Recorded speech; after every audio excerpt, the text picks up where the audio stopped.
wadankiina wax u barta wadankiina wax u barta oo xambaaro waajibkiisa Assalaamu calaykum waraxmatullaahi wabarakaatuh. Soo dhawaada asxaabta, waxaad ku soo dhawaataan channelkeena Simk Out School Branch 2 Official Inulweyn. Cashirkeena maanta wuxuu ku saabsan yahay English sentences, jumladooyin Ingiriis ah. You can't find someone who has everything, but it is credible to find someone who enjoys the things he has. You can't find ma heli kartid someone qof who has everything kaasoo wax kasta haysta, balse it is credible waa macquul to find inaad hesho someone qof who enjoys kaasoo ku raaxaysanaya the things sheeyaha he has uu asiga haysto.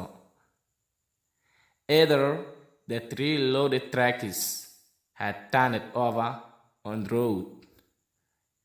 Either the three loaded tracks midkood saddexda gawaari ee xamuulka waday had turned over on the road ayaa wadada ku gadoomay.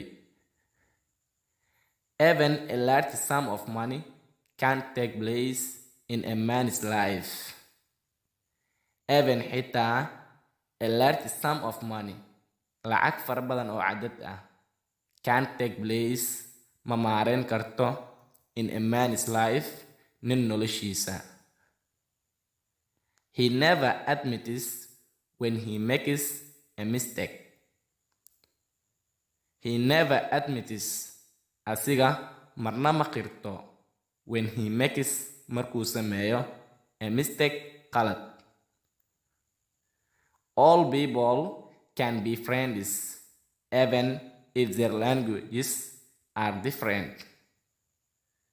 All people dadkoo idil can be friends saaxiibo way noqon karaan even xitaa if their languages haddii ay luqadahoodu are different ay kala duwan yihiin. What you got from the school wanna bring you success until you use them. What you got from the school waxaad iskuul ka soo baratay wanna bring you success guul kuma keeni doonaan until ilaa you use them aad ka isticmaasho.